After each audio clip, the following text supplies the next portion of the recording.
doing? Yes, not too bad, thank you. Thank you for speaking. Much appreciated. That's not a problem at all. You saying that the Zoom's not working on your end? That's the details that I've got. The details I sent over. But a phone call's fine. Yeah, okay. It rejected the password. I tried a few times. Okay, it's what it's told me on my. I never go on it, to be honest. I normally use the congregation Zoom when we use it. I haven't used my own personal one for about 4 years, I think. So, but that's the details that are on there. Just to remind me, because we're on WhatsApp, I think. Which congregation are you again? In Northwood. Northwood. Where are you from? I'm from Plymouth. Oh, okay. Well, yes. How did you get our details? Can I ask? Is that? I went to jw.org. Find a meeting. Okay. I couldn't get through to the local congregation. Okay. So you got through to us. That's interesting. Yes. Yeah, I'm shocked because like locally there's probably about 100 congregations in Devon. All in Plymouth they share the same number, and I can't get a response. Northwood in where? Which town? So we are half our is in Hertfordshire and half is in Middlesex. Oh, I see. So we are northwest London, literally. So northwest London. Of London. Northwest London. Very okay. Northwest. Okay, thank you. Well, I've got the book. I've got the Enjoy Life Forever. So if you want to fire away, I'm all ears. Yeah. No, obviously, so you went on jw.org to find out more about what we think about war. Is that the question that I got sent yesterday, or was it just you want more about our organisation, about what we believe, or please fill me in. I'm pretending I don't know anything. So fire away, and I'll bounce off you. Well, I thought I said yesterday in text I wanted to look at Enjoy Life Forever, Lesson 13, Paragraph 2 on warfare. I didn't get that message, so maybe because I was passed this message on, so I got your voicemail, which was a very brief one. Let me just get that up then. So you want to look at... Excuse me, it's Diwali up here, so we have a lot of fireworks going off tonight. Oh, I see. Okay. So, Enjoy Life. So, chapter 13, did you say? Yes, but if you haven't prepared, is there any point in discussing this? Would there be another topic that you think... I've studied this booklet plenty of times. Okay, so, if you're familiar with the booklet, then a book, yes, okay. Yeah, if you're familiar with it. As a congregation and individually. So, something we do regularly. So, Bible study is a big part of our faith. So lesson 13. Yes. Paragraph 2. And paragraph 2. Okay.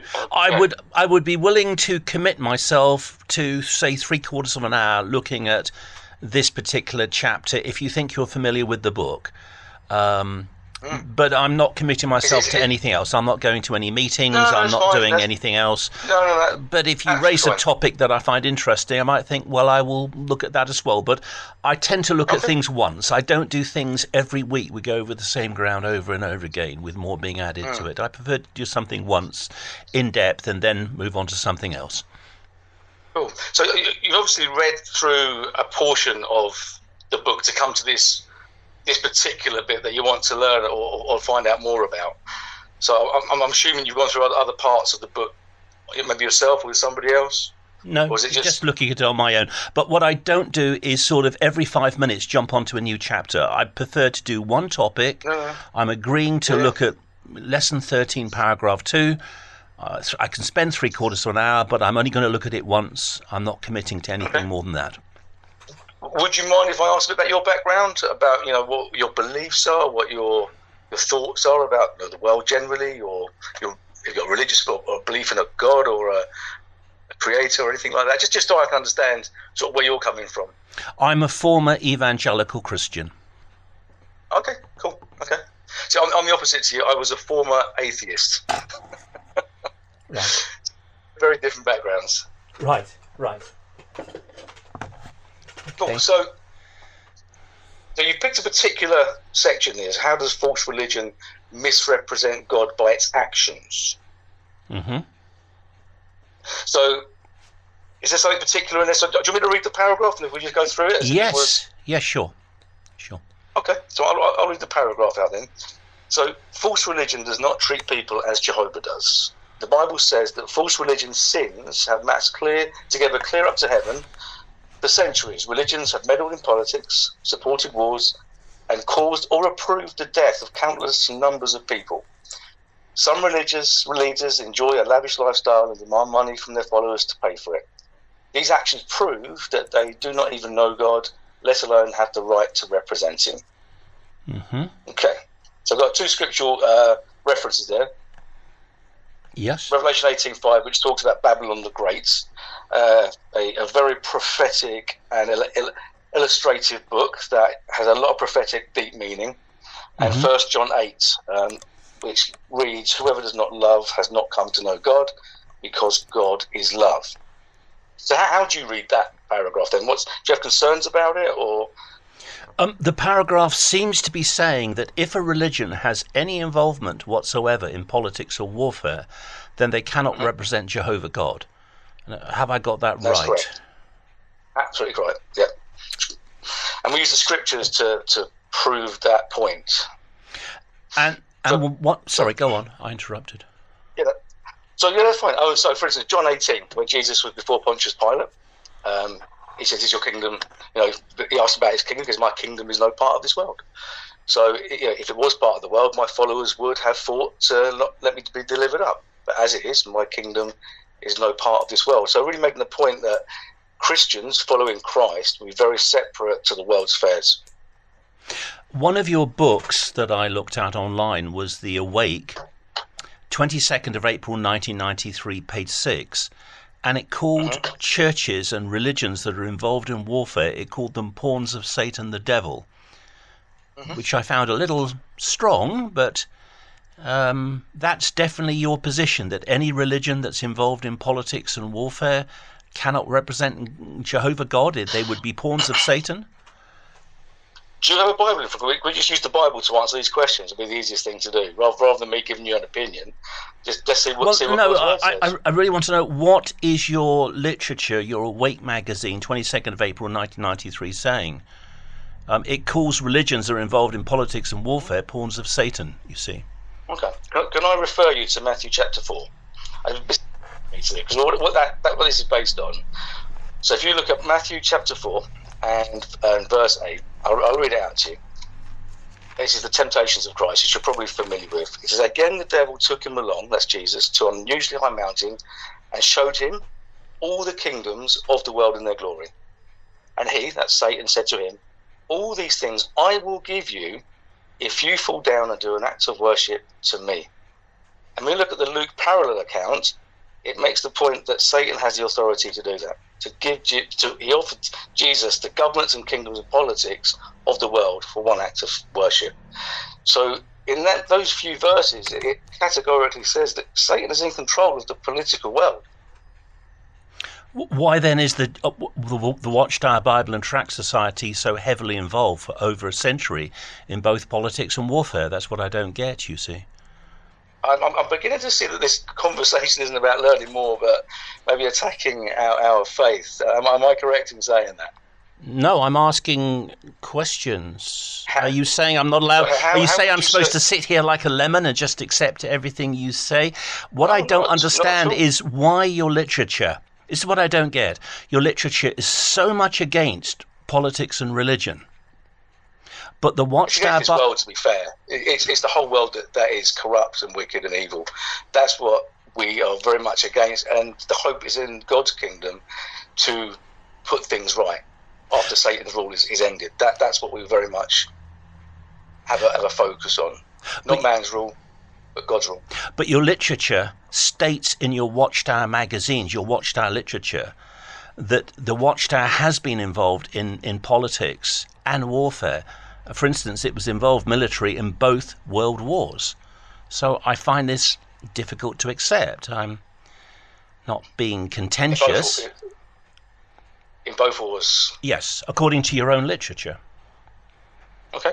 Could you have it? I'm assuming you have it there? I haven't got the context in front of me, so I'm not going to comment until I understand the context of what was being said. I know in World War I that the organisation didn't understand fully, and many went to war but didn't fight. That they ended up doing medical jobs and working on rations, things like that, but they wouldn't kill. That was one of the things they wouldn't do. But I know they didn't understand fully about remaining separate from the world at that particular point. But by World War II, that had all changed. And the brothers made a categorical point of not going to war at all, at any level. To the point where Jehovah's Witnesses in Germany were executed for their faith because they wouldn't do that, even though they were given the option to leave the concentration camp with just one signature. Rutherford wrote approving. See, look, you're making so many different points. Could we just do one thing at a time slowly?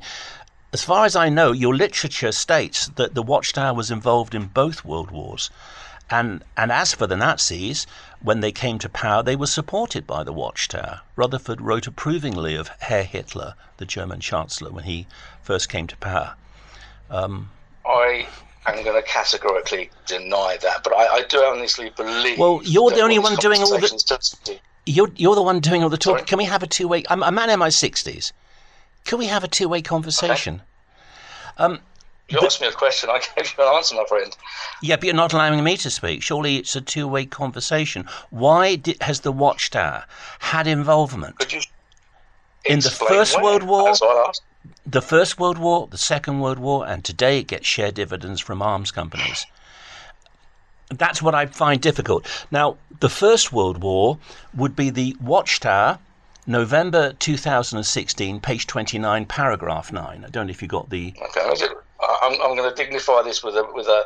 I will have a look at that. Yes, okay. Let me read it to you. Not everything the Bible students did during the period between 1914 and 1919 was in harmony with scriptural principles. Although they were sincere, the brothers did not always have a proper view of subjection to the secular governments. Therefore, as a group, they were not always neutral with regard to the war effort. For example, when the President of the United States decreed that May 30th, 1918 would be set aside as a day of prayer for peace, the Watchtower urged the Bible students to join in the observance. Some brothers purchased bonds to provide financial assistance to the war effort, and a few even went into the trenches with guns and bayonets. It admits that they weren't neutral in the First World War. I also feel it makes a I find that very honest. I find that very honest, actually. It also, they didn't understand. Quite simply, they didn't understand the fullness of scriptural principles which were revealed later as the organisation developed. I think you missed the point of what I'm saying. I'm not talking about ordinary Jehovah's Witnesses who sit in pews. I'm talking about the Watchtower business, the Watchtower Corporation. They admit they weren't neutral in warfare. They I'm going to be very honest with you now. You interrupted me. I can't finish a sentence. We're not having a two-way dialogue. I'm going to interrupt for a very, very simple point. I'm going to end the conversation, sir. What are you afraid of? I'm not here to debate with you. No. I'm not here to debate You don't want to. You don't want to have a discussion. You want to preach and monologue at me, and you are not mature enough to at least listen to my point of view. Can I ask one question? One question. You can talk back to me. I will say nothing. What is your purpose behind this conversation? I was given this book at one of the carts, a second-hand copy. I've been reading it.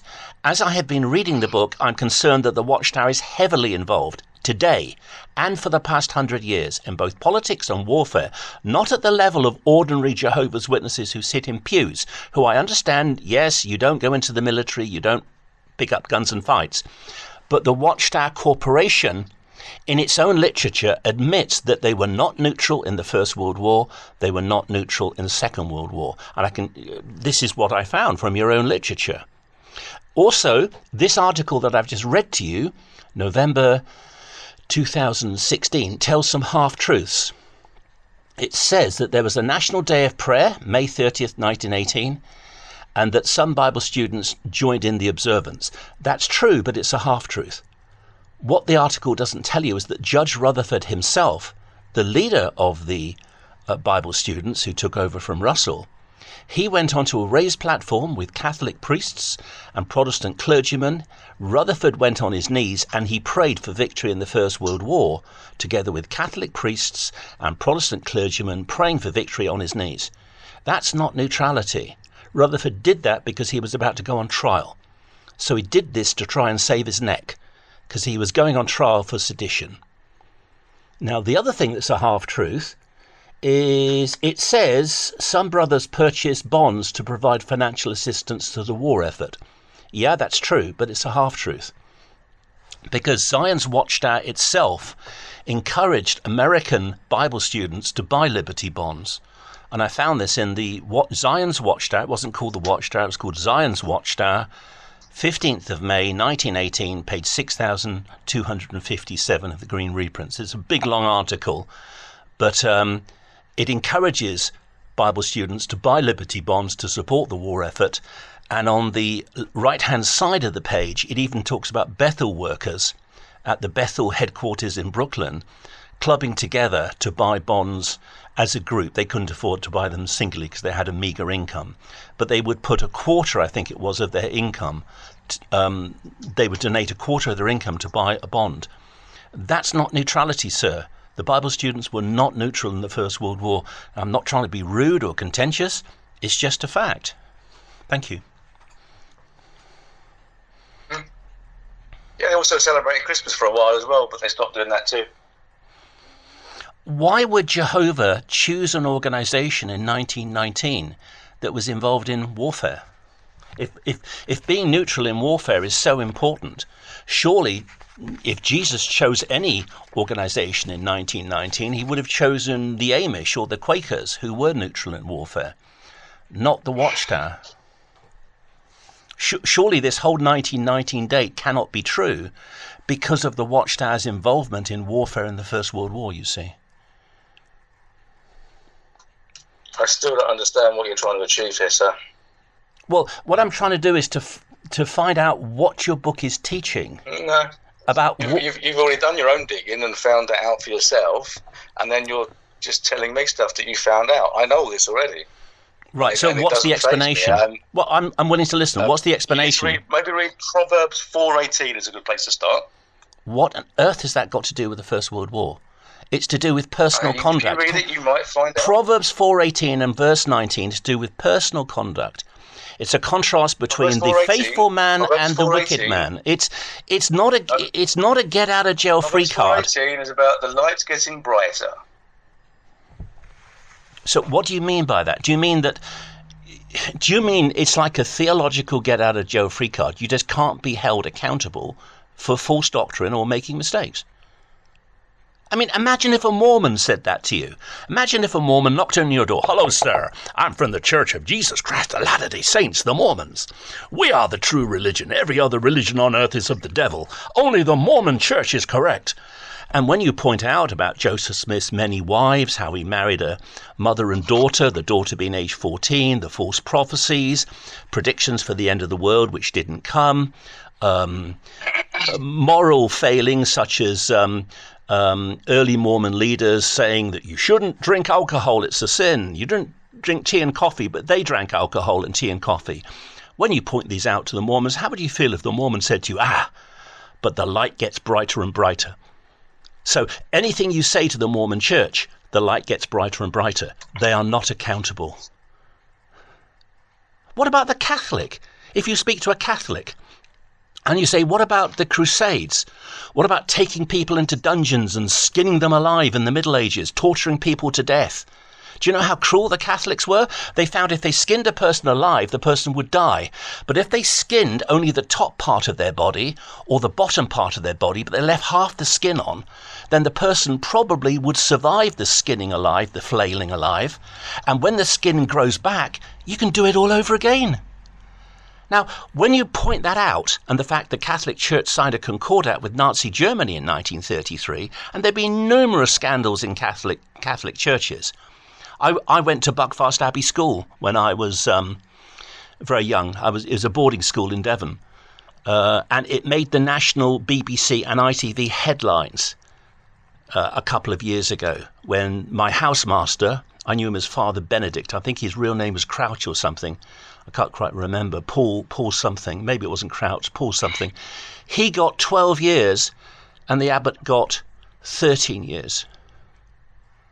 Now, how would you feel when you point that out to a Catholic and they say, but the answer is in Proverbs 4:18. The light gets brighter and brighter for us. We are the only church on earth. We are God's organization on earth. The Pope is the successor of Peter. And anything you say to us, anything, the light gets brighter and brighter. It's a non-answer. You need to address real questions that are put to you. You can't just give a glib answer that the light gets brighter and brighter unless you wish to admit and be honest and admit that that can be used by any religious group. So there's no such thing as false doctrine. Every religion is just as true as Jehovah's Witness because the light gets brighter and brighter for every religion. Either it's applied to every religious group or to none. You have to be consistent.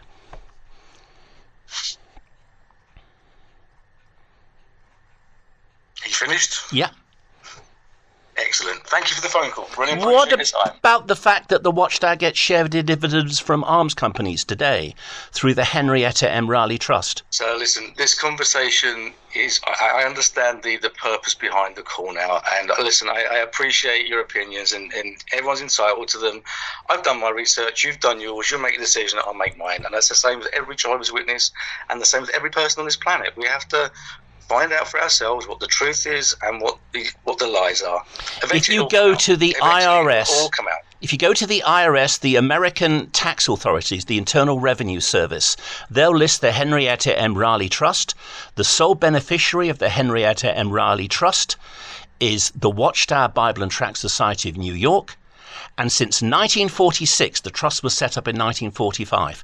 Since 1946, they have been receiving share dividends from a portfolio of companies, and I've got the accounts going back about 10 years.